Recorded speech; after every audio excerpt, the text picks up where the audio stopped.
Uma conta de telefone é encontrada com muitas ligações para o mesmo número. Curiosidade avança e a decisão de ligar para o número ganha força. Uma voz feminina atende. Um buraco no chão se abre. Uma dor nunca experimentada que paralisa todo o corpo, pois há evidências de um relacionamento extraconjugal. O buraco não é mais no chão, mas sim na alma. O medo do fim de um sonho, o medo de ser a verdade da qual nunca eu queria me deparar. A verdade é encontrada depois de uma sessão de tortura, depois de muita fuga para enfrentar essa realidade. O perdão, ele vem como uma chance, como uma esperança, mas o telefone é reencontrado depois de uma década. Não com uma conta, mas com mensagens para uma outra mulher. O buraco já estava cavado no chão e na alma. Só houve um retorno para a mesma dor e o mesmo medo. Chega a arrepiar, né, gente? Nossa. Gaslighting foi a maneira encontrada para a nova tortura. Será que estou mesmo louca? Será que tudo isso é da minha cabeça? Será que o problema sou eu? Uma nova reconciliação, uma mudança física e estrutural no foco de resgatar uma relação já perdida. Uma história construída, uma vida desconectada.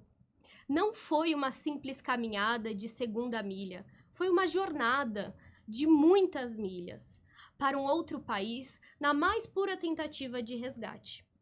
Uma doença brutal caminhou paralelamente à recuperação da relação. Mas mesmo depois de tudo isso, depois de tanto esforço, o telefone é reencontrado com novas mensagens. Adivinhem? Para a mesma mulher. O telefone foi o divisor entre a dor e a libertação, entre a vergonha e a paz, entre o fim e o recomeço. Hoje, esse telefone não tem nenhum barulho, nenhum toque, nenhum significado, porque escolhi não reviver, não reexperimentar, não ressentir o que me roubou a paz. E aí, gente? Uau. Difícil. De quem que é essa história? Essa história é minha. É minha história. É minha história, eu vivi isso. Difícil, né, Paty? Sim, eu fiquei... eu vulnerabilizei muito para vocês a minha vida e a decisão de vir gravar, né? A gente... Foram várias conversas que depois eu fiquei com medo, mas essa é a minha história. Sim.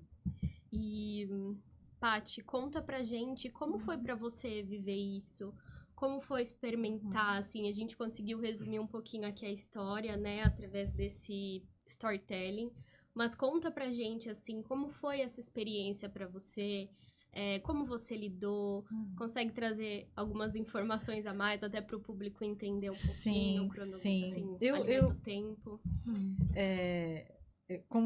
Como tem uma linha de tempo, né, uma trajetória, né, então eu tinha aproximadamente 3 anos de casada, eu era muito nova e eu sentia que tinha alguma coisa errada, mas eu não sabia fazer a leitura, eu não tinha ferramentas de comunicação para entender o que de fato eu tenho um problema, né, eu confio, sempre quando eu vou no processo terapêutico, a minha terapeuta fala, seu problema é crédito, você oferta muito crédito. Sim. Né? Então,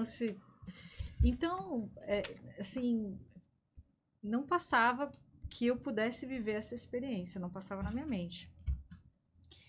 E então, assim, a primeira descoberta, ela foi muito traumática, muito traumática. Eu realmente comecei a ver as ligações, fiz a ligação, colocava na minha mente várias justificativas e quando você vê, tipo assim, não, você está negando a verdade, então assim, eu comecei a ter crises, como se fosse uma crise de pânico. dificuldade para respirar, taquicardia, sudorese. Porque quem me conhece, a minha mão tá gelada agora, tá suando.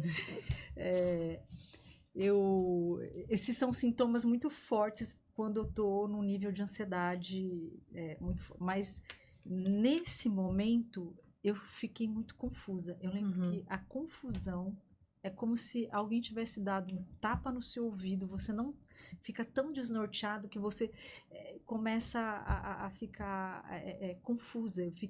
Eu me lembro daquela confusão e eu não sabia qual era o próximo passo, né? Então, era umas 3 horas da tarde, eu falei assim, bom, às 6 horas da tarde eu vou encontrar e vou conversar sobre isso. Mas essas 3 horas, assim, foram as 3 horas mais pesadas da minha vida. Porque eu não conseguia, eu ficava em agitação motora, eu não conseguia entender o que estava acontecendo e não sabia como me comportar.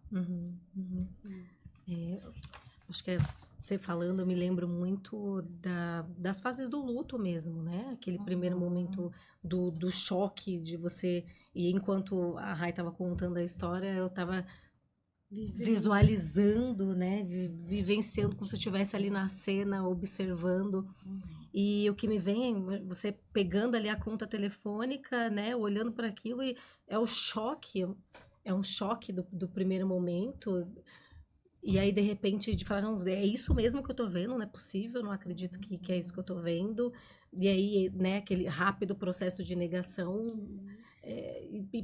e porque isso traz muita dor, né? A gente olhar para aquilo e validar que não é isso aqui mesmo que eu tô vendo. O fato de eu ser psicóloga, Michele, me ajudou numa coisa. Eu já sabia as fases eu já sabia que eu ia entrar em choque, eu sabia que ia negar, eu sabia que ia fazer a barganha, eu já sabia essas fases.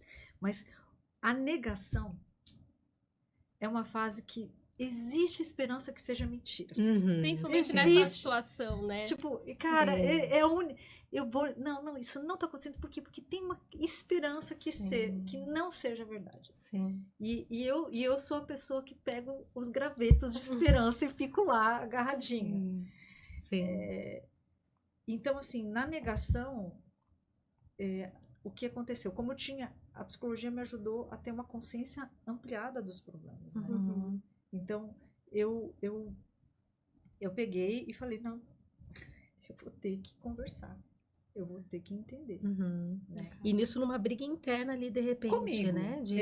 Exato. Eu sei o que tá acontecendo, mas eu preciso fazer alguma coisa, mas ao mesmo tempo... E aí é aquela coisa de o que é racional e o que não é racional. Porque mesmo tendo conhecimento... São processos que acontecem automaticamente, né? E que independente da gente saber ou não... A negação da realidade, ela é confortável. Sim. Ela te distancia da dor, sim. né? Ela te distancia da dor. Ela é um mecanismo de proteção, né? Até trazendo um pouquinho esse viés da neurociências, a gente sabe hoje que a dor emocional, né? Então, a dor de uma traição... qualquer tipo de angústia ali, né, dependendo da situação, ela se assemelha muito para nossa mente, para o nosso cérebro, com uma dor física. Então, a gente ativa 2 áreas muito semelhantes, que é o córtex cingulado e a ínsula.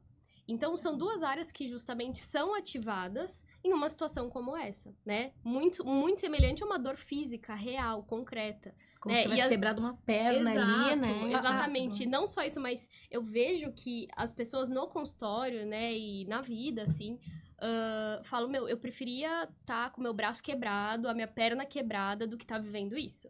Né? Eu quero arrancar essa dor com a mão e eu não posso. Porque a dor física você consegue visualizar e resolver.